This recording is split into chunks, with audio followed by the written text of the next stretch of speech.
प्रपंच समतिक्कन्ते तीन शोक परिदवे। ऐसा कहते हैं कि बुद्ध पूजा। अक्सर हम देखते हैं कि पूजा पूजा का मतलब क्या है कि अक्सर हम बहुत से लोगों को गलत फहमियां हुई है कि पूजा करना चाहिए।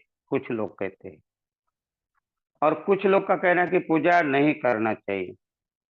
इस प्रकार का हमारे जो मनस्थिति है, लोगों की मनोदशा है, वो दो प्रकार की है। एक प्रकार का भ्रम है कि पूजा नहीं करना चाहिए, एक कहते हैं पूजा करना चाहिए। तो इस संबंध में अगर देखा जाए तो सबसे पहले अगर बुद्ध बुद्ध के जाने के बाद में सबसे ज्यादा पूजा अगर हुई तो बुद्ध की हुई। और पूजा का जो पूजा शुरुआत हुई है बुद्ध धम्म से शुरू हुई। हालांकि बुद्ध ने मेरी पूजा मत करना ऐसा कहा है, लेकिन बुद्ध जाने के बाद उन्हीं की पूजा होने लगी है। और उनके कारण जैसे ही बुद्ध महापरिनिर्वाण को जाते हैं, जैसे ही महापरिनिर्वाण को जाते हैं उसके बाद में अ, इनके जो भिक्षु का बहुत बहुत समूह था। बहुत भिक्षु थे। कितने भिक्षु थे? बहुत ही ज्यादा प्रमाण में थे। लेकिन वह बुद्ध जाने के बाद दो भागों में विभक्त हो गए। और दो भागों में विभक्त होने के बाद लेकिन दोनों ही पूजा का आयोजन किया करते थे। पूजा का महत्व तो ऐसा कहते बुद्ध जाने के 5 सदी के बाद, अर्थात 500 वर्ष के बाद में बुद्ध की मूर्तियां बनना शुरू हुई, बोधिसत्व की मूर्तियां बनना शुरू हुई और फिर पूजा का आयोजन होने लगा। और पूजा में अगर देखा जाए तो बुद्ध धम्म से पूजा शुरुआत हुई। इसके पहले किसी को भी पता नहीं था कि पूजा करना चाहिए। पहले ऐसे ही पूजा पूजा नहीं था, लेकिन ऐसे ही लोग किसी विचारधारा को मानते थे। लेकिन जब बुद्ध का आगमन हुआ तो पूजा का महत्व इसलिए बुद्ध के समय में ही मिला है। इसलिए ये गाथा भी कहती है, पूजा रहे पूजयतो। पूजा उनकी करना चाहिए, पूजा रहे पूजयतो। पूजनीय जो है, पूजयतो अर्थात जो पूजनीय है उनकी पूजा करना चाहिए। पूजा रहे पूजयतो बुद्धे यदि व श्रावके, बुद्धों की और बुद्ध के श्रावक बुद्ध की। श्रावक बुद्ध अर्थात श्रावक का अर्थ होता है कि जो बुद्ध धम्म के शिक्षा के अनुसार आचरण कर धीरे धीरे वो बुद्धत्व को प्राप्त करते हैं, उसको श्रावक बुद्ध कहते हैं। अर्थात अरहत जिसको हम कहते हैं, जो 10 बंधन को तोड़ते हैं उनको अरहत कहते हैं। और ऐसे अरहत को श्रावक बुद्ध कहा गया है। और इसीलिए इसमें आया कि बुद्धे यदि व श्रावके, पूजा रहे पूजयतो बुद्धे यदि व श्रावके। ऐसे लोगों की पूजा पूजा करना चाहिए जो पूजनीय है। फिर वो श्रावक बुद्ध है या वो प्रत्येक बुद्ध है, फिर या वो सम्यक संबुद्ध है।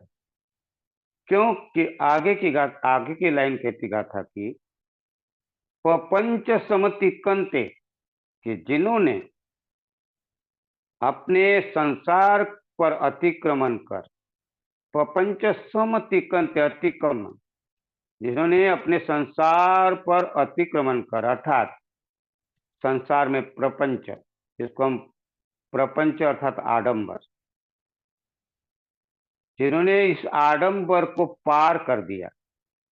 प्रपंच समतिकंते अर्थात जिन्होंने सांसारिक जो आडंबर है इसके ऊपर अतिक्रमण कर दिया। अर्थात संसार का आडंबर तो सभी प्रकार की बातें आती है उसमें, जिसको हम कहते हैं कर्मकांड, जिसको हम कहते हैं राग द्वेष और मोह के अधीन होकर जो भी कार्य करते हैं और एक प्रकार की आडंबर करते हैं, कर्मकांड में बह जाते हैं, उसको का ऐसे बातों से बाहर निकलना, इसको पार करना। तीन शोक परिदवे, क्या कहते आगे? प्रपंच समतिकंते तीन शोक परिदवे। परिदवे, तीन माने तरना, पार होना। अर्थात जिस प्रकार किसी नदी को बाढ़ आती है और उसको पार किया जाता है, एक तैराक अच्छा निपुण आदमी वही उस नदी को बाढ़ को पार करता है। उसी प्रकार तीन शोकंते, जिस कर गया पार कर गया, किसको? शोक पश्चाताप। शोक का अर्थ पश्चाताप। और क्या कहते हैं? परिदवे, उपद्रवे, उपद्रव, अनेक प्रकार के उपद्रव। जैसे उसमें कहा परिद्रव का अर्थ होता, परिदेव का अर्थ होता है रोना पीटना, विलाप करना, छाती पीट पीट कर रोना, ऐसा हुआ वैसा हुआ, ऐसा नहीं होना था, ऐसा नहीं होना था। हम जब दुख ज्यादा ही दुख होता है हमें, तो हम पीट पीट कर छाती कहते परिदेव। उपद्रव अर्थात अपने अनेक प्रकार के अपने संसार में उपद्रव है, अर्थात बहुत बाधा है, बहुत समस्या है, बहुत अड़थड़े है, और बहुत ही उपद्रव करने वाले लोग हम कहते हैं। बहुत ही उपद्रव हमारे जीवन में होता है। घर घर में कहानी है, घर घर की कहानी है। सास बहू का नहीं पटता है, बाप बेटे का नहीं पटता, भाई भाई का नहीं पटता। ये उपद्रव ही है, सब होने वाले उपद्रव। अर्थात इनके पीछे जो है राग, द्वेष और मोह। और इसीलिए कहते हैं कि इन सारी बातों से प्रपंच समतिकंते तिन्न शोक परिदवे। तो जिन्होंने इन सारे उपद्रव को पार किया, शोक से मुक्त हो गए, पश्चाताप से मुक्त हो गए, और प्रपंच सभी प्रकार के आडंबर, सभी प्रकार के ढकोसले, कर्मकांड आदि सभी प्रकार के राग द्वेष मोह, ये सारे इन सभी क्लेशों से बाहर हो गए, उनकी पूजा करना चाहिए, इस प्रकार इसमें कहा गया। तो इसीलिए पूजा का महत्व इसलिए उस समय ज्यादा था। बुद्ध को फूल देकर बहुत ही एक सम्मानजनक उनको, बुद्ध को या बुद्ध के शिष्य को फूल देकर उनका सम्मान किया जाता था उस समय। और ये परंपरा चलते चलते फिर महाकारुणिक बुद्ध का जब परिनिर्वाण, महापरिनिर्वाण होता है, उसके बाद भी ये चलते रहा चैत्य के रूप में। लेकिन 500 वर्ष के बाद, बुद्ध जाने के 500 वर्ष के बाद उनकी मूर्तियां बनने लगी, और वो तीन प्रकार की धातुओं पर बनने लगे, जिसको हम चैत्य कहते हैं।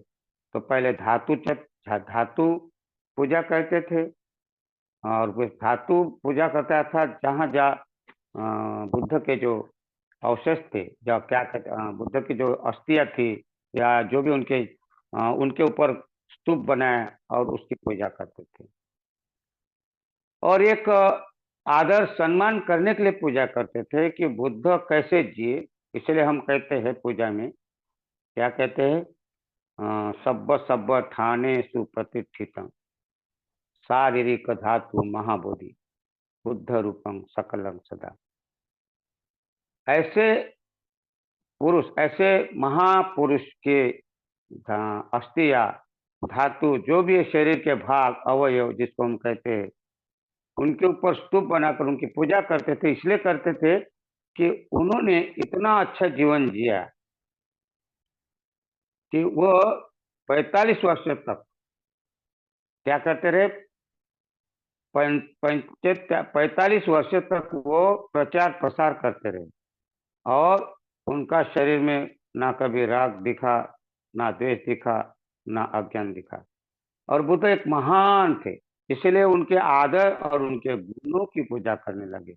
और गुणों की पूजा करने के समय वहाँ उनके गुणगान गाने के लिए इसलिए कहते थे, इति पिसो भगवा अरहं सम्मा संबुद्धो विद्याचरणं संपन्नो सुगतो लोकविदु अनुत्तरो पुरुष धम्म सारथि। ये 9 प्रकार के गुण बुद्ध में थे, और उन गुणों के समान हम भी बुद्ध के समान ये गुण हासिल करेंगे, और हम भी एक दिन बुद्धत्व को प्राप्त होंगे। ये उनका एक उद्देश्य था उसमें, और इसलिए पूजा करते थे।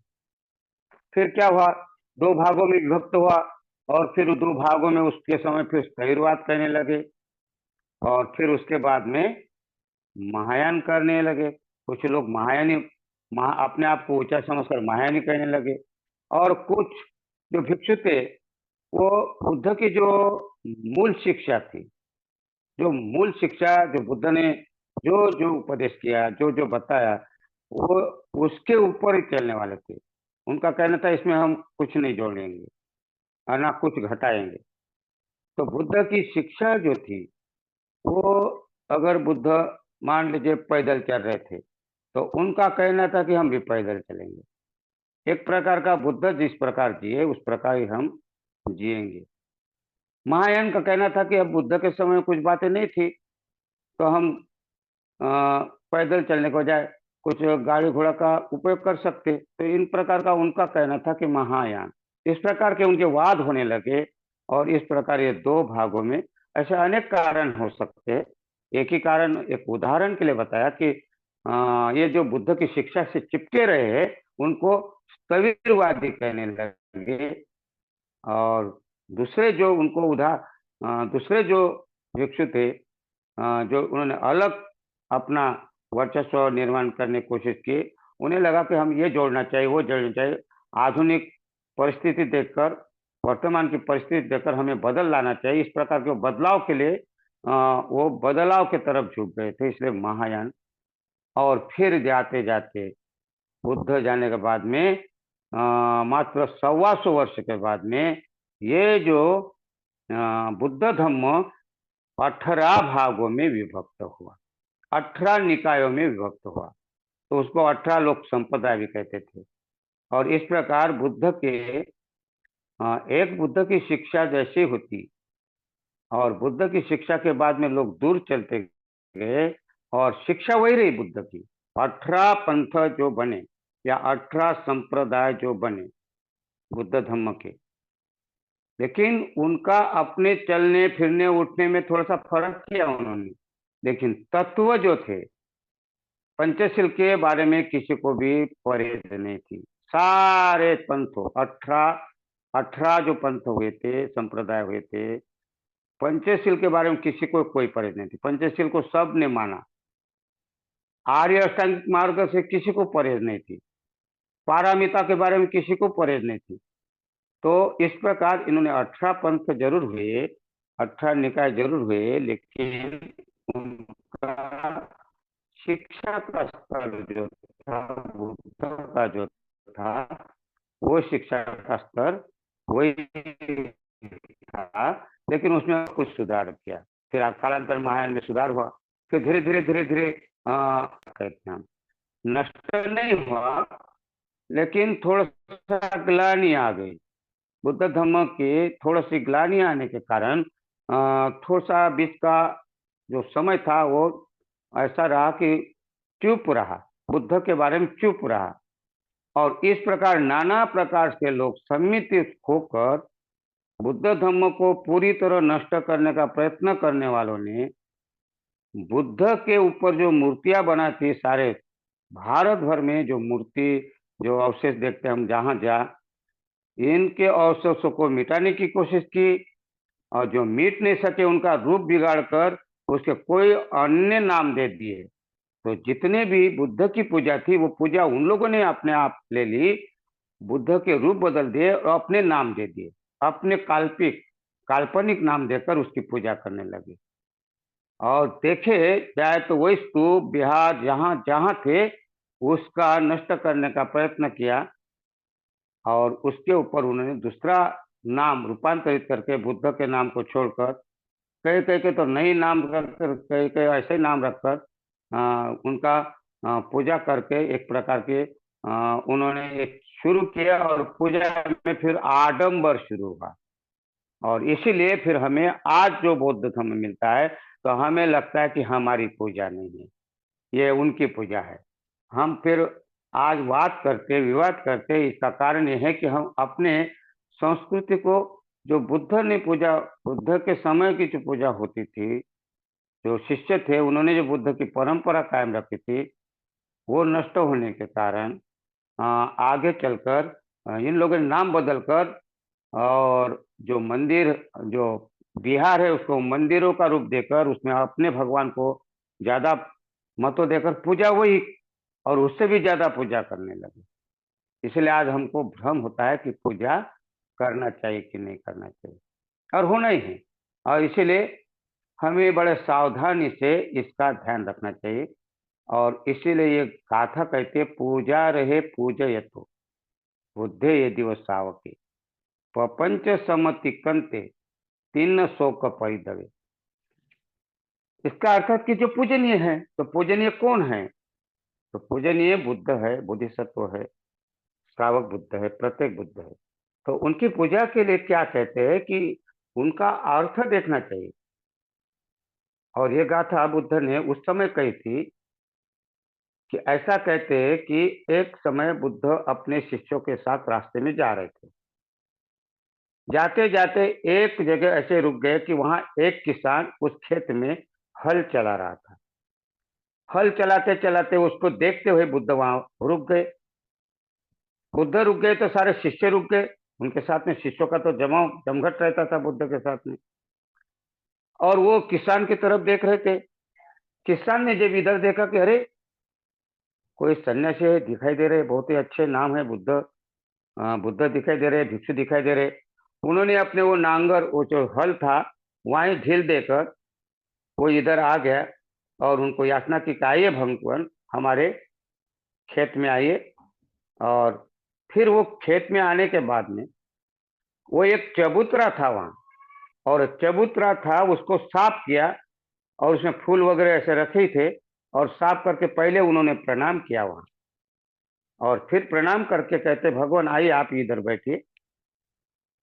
तो बुद्ध ने पूछा कि ये किसान को कि ये क्या है, ये चबूतरा को तुम पूजा कर रहे हो, सबसे पहले उनकी पूजा की आपने, तो ये क्या है? तो उन्होंने कहा कि भगवान, ये हमारे सदियों से, हमारे पूर्वजों से चली आ रही है, ये रीति है।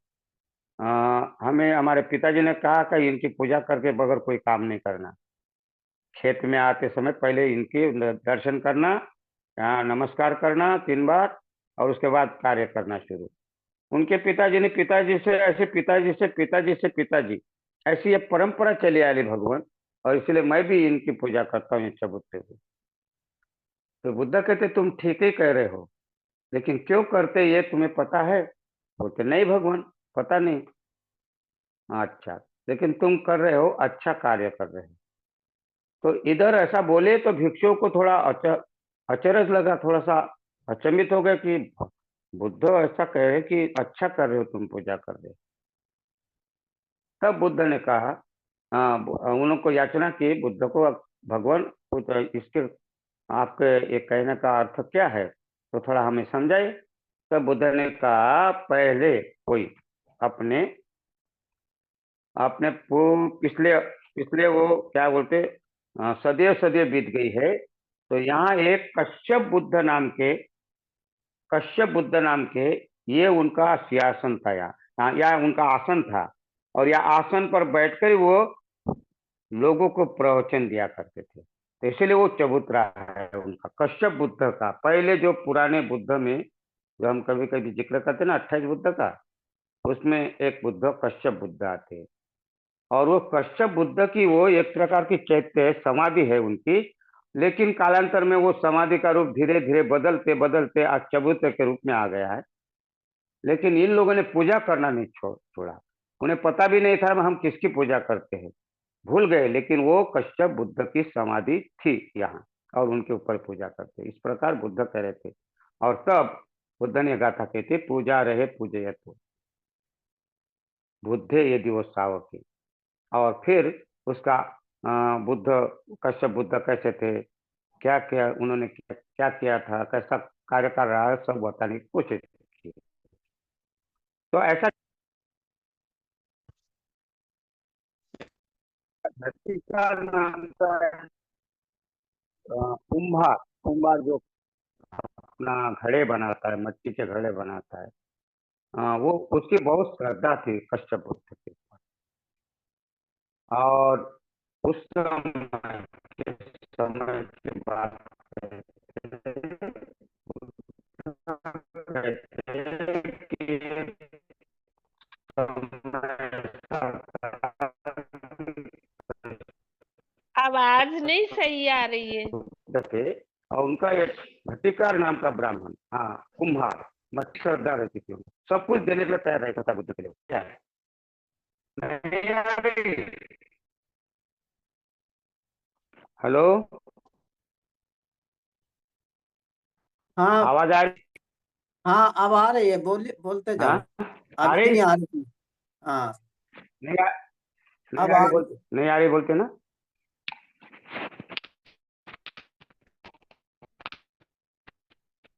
आवाज कट रही है।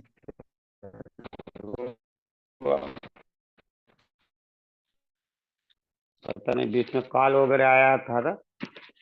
हाँ, आवाज कट रही है अभी अभी। हेलो, नहीं हो हाँ, रहा। बोलो तब पता चलेगा। अभी इतना तो थोड़ा आ रही है आवाज। हाँ, तो ऐसा शुरू अभी करिए। तक बोला वो आवाज आ रही थी, मैं जो बता रहा था। हाँ, वो एक जी जी, लगभग। आ रही थी अभी तक। आ रही थी ना, अभी आ रही कि नहीं जी अभी? अभी आ रही है। हाँ, तो घटिकार नाम का एक कुम्हार कश्यप बुद्ध के समय में बहुत ही श्रद्धालु था। उसका एक मित्र भी था, घटिकार कुम्हार का एक मित्र था, उनका नाम था ज्योतिपाल। वो ब्राह्मण था, लेकिन इनका मित्र था। कई बार उनको, लेकिन ब्राह्मण ब्राह्मण होता है, और ये घटिकार कुम्हार अर्थात अ, उनसे छोटे जाति का होने के कारण, लेकिन उनकी मित्रता होने के कारण वो मिलते थे हमेशा। तो उन्होंने कहा कि बुद्ध का दर्शन करने के लिए जाना है। तो उनको दर्शन करने के लिए वो कुछ बातें ऐसे कहकर बहुत बार टाला उसने, टालते गया।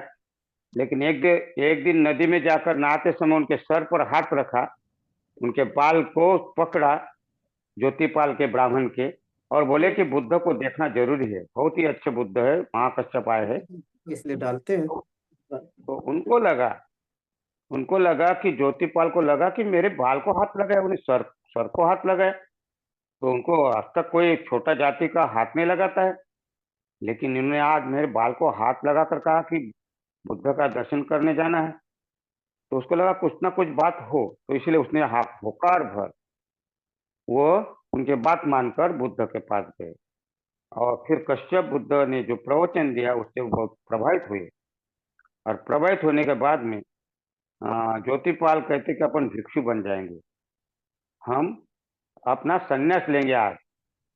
तो घटिकार कहता है कि मेरे अंधे माता पिता होने के कारण मैं भिक्षु नहीं बन सकता, संन्यास नहीं ले सकता, क्योंकि मेरे अंधे माता पिता की सेवा कौन करेगा। तो इसलिए मैं बुद्ध पर श्रद्धा मेरी है, लेकिन मैं अभी हो नहीं पाता जब तक मेरे माता पिता है।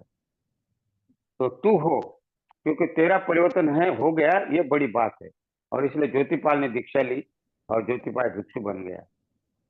और वो घटिकार माता पिता कारण नहीं बना, लेकिन उनकी श्रद्धा बहुत थी, बहुत मदद करता था। इस प्रकार बुद्ध उन दोनों की कहानी बताते हुए कहते हैं कि आदमी श्रद्धावान कब होता है?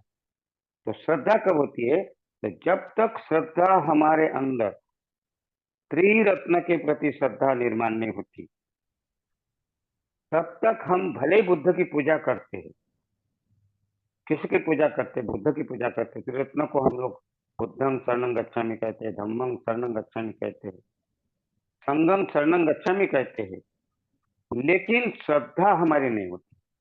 हम ऊपरी तौर पर करते हैं, हमारे घर में भी या कभी भी हम पूजा, जब तक हमारी श्रद्धा बौद्धिक श्रद्धा हो सकती है, भावनिक श्रद्धा होती है, लेकिन हम अभिलाषा श्रद्धा तक नहीं पहुंच पाते।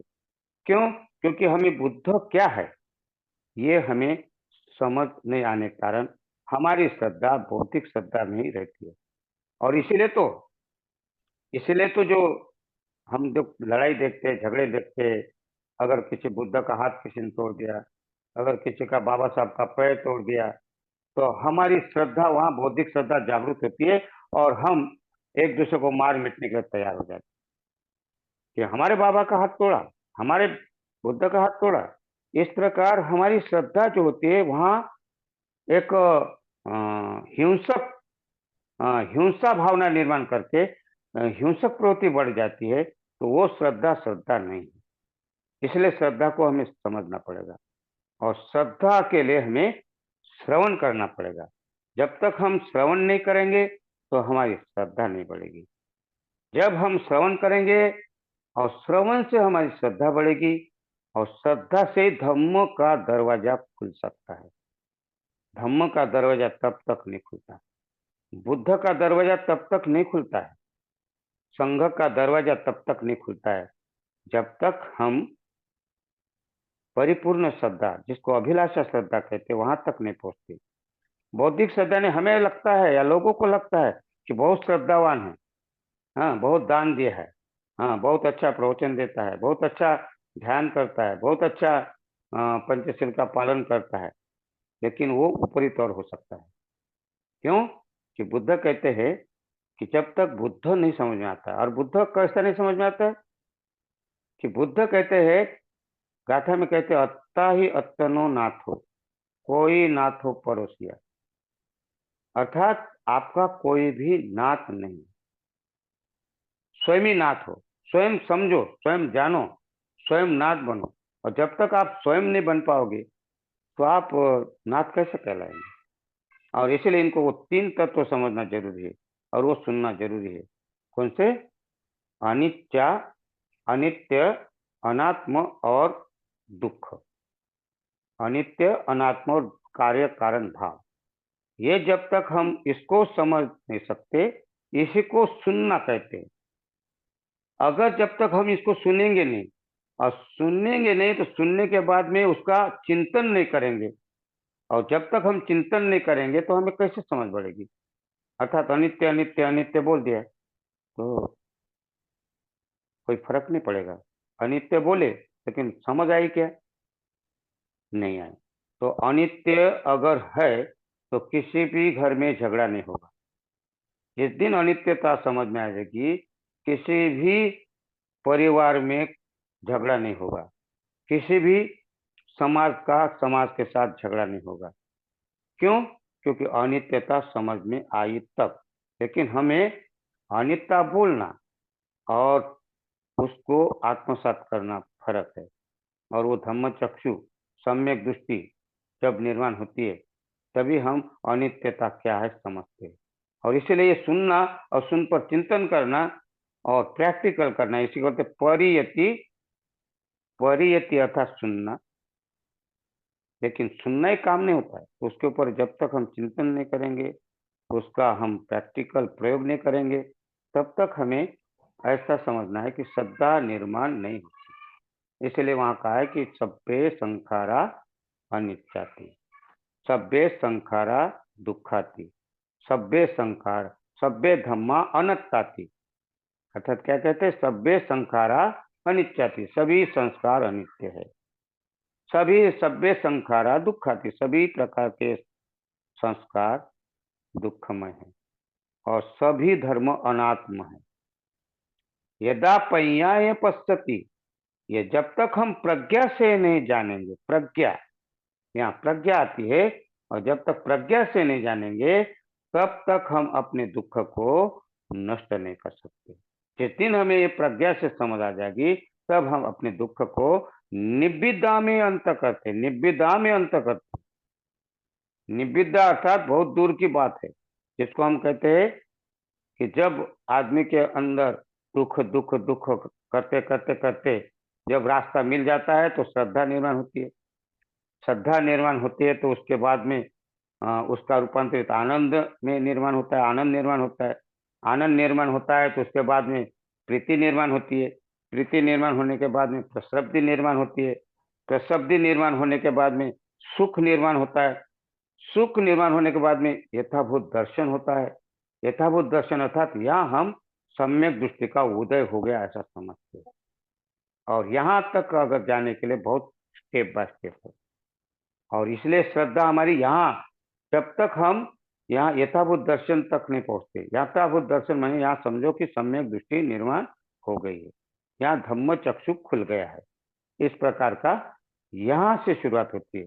और फिर ऐसा कहते हैं कि यथाभूत दर्शन के बाद में फिर उधर है निब्बिदा। तो निब्बिदा अर्थात अलिप्तता, जीवन की अलिप्तता। और ये अलिप्तता अर्थात यहाँ दुख हम क्या करते हैं, अंत करना शुरू करते दुख का। तो कितनी बड़ी स्टेप है। हाँ, दुख से श्रद्धा, श्रद्धा से प्रीति, प्रीति श्रद्धा से आनंद, आनंद से प्रीति, प्रीति से प्रसब्धि, प्रसब्धि से सुख, सुख से समाधि, समाधि से यथाभूत दर्शन, और यथाभूत दर्शन से निब्बिदा। अर्थात 9 पॉइंट, 9वां स्टेप है वो, 9 टप्पे पूरे करना पड़ता है, तब हम इस दुख का अंत कर सकते। तो ये जब तक हम ध्यान नहीं करेंगे प्रज्ञा निर्माण करने के लिए, तब तक हम प्रज्ञा निर्माण नहीं कर सकते, क्योंकि जब तक ध्यान नहीं करेंगे तो प्रज्ञा कैसे निर्माण होगी। और इसीलिए पहले सुनना जरूरी है, और सुनने के लिए हमें धम्म वर्ग, धम्म शिविरों में जाना जरूरी है, धम्म चर्चा करना जरूरी है। एक के पीछे ये भी प्रतीत समुत्पात है। तो पहले हमें बुद्ध विहार में जाना पड़ेगा, धम्म चर्चा करना पड़ेगा, धम्म वर्ग में जाना पड़ेगा, धम्म वर्ग में सुनना पड़ेगा, धम्म शिविरों में सुनना पड़ेगा, सुनने के बाद में चिंतन करना पड़ेगा, फिर श्रद्धा निर्माण होगी, और श्रद्धा निर्माण होगी तब धम्म का दरवाजा खुलेगा, और धम्म का दरवाजा जब खुलेगा तब हम धीरे धीरे धीरे धीरे हमारी श्रद्धा हमें आगे बढ़ते बढ़ते यथाभूत दर्शन तक ले जाएगी, और यथाभूत दर्शन के बाद में फिर अपना रास्ता खुल जाता है। और इसलिए पूजा का महत्व है। जब तक हम किसी बुद्ध विहार में पूजा के नाम से बुद्ध के जो गुणों को नहीं देखेंगे, सुनेंगे नहीं, बुद्ध ने क्या किया, हाँ कैसा किया, इस प्रकार ये जो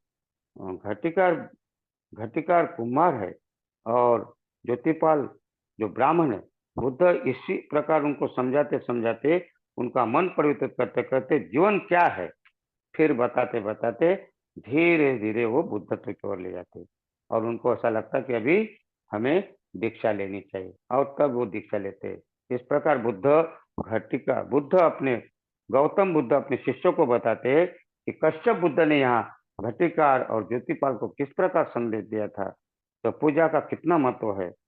और पूजा का महत्व बताते हुए कहते पूजा रहे पूजय, तो उसकी पूजा करना चाहिए। किसकी पूजा करना चाहिए, जो पूजनीय है। और पूजनीय कौन है, वहां आगे कहते हैं पूजा रहे पूजय, तो बुद्धे यदि वो सावक है, फिर वो बुद्ध हो, सम्यक संबुद्ध हो, प्रत्येक बुद्ध हो, या श्रावक बुद्ध हो, 3 प्रकार के बुद्ध जो है इनमें पूजा इनकी की जाती, क्योंकि ये बुद्ध, ये श्रावक बुद्ध, ये प्रत्येक बुद्ध, ये सम्यक संबुद्ध इस प्रपंच समतिक्रांत, प्रपंच से बाहर निकल गए, आडंबर को पार कर गए, समतिक्रांत अतिक्रमण कर दिया, संसार पर अतिक्रमण किया, अर्थात राग द्वेष मोह को उन्होंने क्या किया, नष्ट कर दिया, राग रहित हो गए, द्वेष रहित हो गए, और मोह रहित हो गए। ऐसे बुद्ध, बोधिसत्व, प्रत्येक बुद्ध, श्रावक बुद्ध जो इस राग द्वेष मोह रहित हो गए, उनकी पूजा करना चाहिए। फिर आगे कहते क्या कहते, उनका 3 शोक परिदवे, उनका शोक, अब उनको शोक करने कोई बात नहीं रही, पश्चाताप करने की कोई बात नहीं रही, वो पश्चाताप के दूर चले गए, वो शोक के दूर चले गए, पश्चाताप अर्थात उपद्रव से दूर चले गए, किसी प्रकार का भी मन में उपद्रव नहीं, कि उपद्रव का अर्थात अनेक प्रकार के उपद्रव से हम भरे, 6 इंद्रियों के अधीन हमारा जीवन है, तो कहीं ना कहीं हम फिसल जाते हैं, तो एक प्रकार का उपद्रव ही है। और फिर रोना चालू करते, पीटना, छाती पीटना चालू करते, आलाप करते, विलाप करते कि मेरा ऐसा हो गया, ऐसा हो गया। लेकिन क्यों, क्योंकि उनके पास में बुद्ध धम्म संग नहीं रहता, और इसे धम्म की शिक्षा नहीं रहती, इसलिए शोक करना पड़ता है। लेकिन ये बुद्ध, बोधिसत्व, प्रत्येक बुद्ध, श्रावक बुद्ध इस आडंबर के बाहर निकल गए, इस उपद्रव के बाहर निकल गए, पार कर गए। इसलिए ऐसे बुद्धों की पूजा करना चाहिए। तो मैंने आपके सामने रखने की कोशिश की, आपने सुना। आपके अंतर्मन को प्रणाम करता हूँ और यहीं रुकता हूँ। जय भीम, धन्यवाद।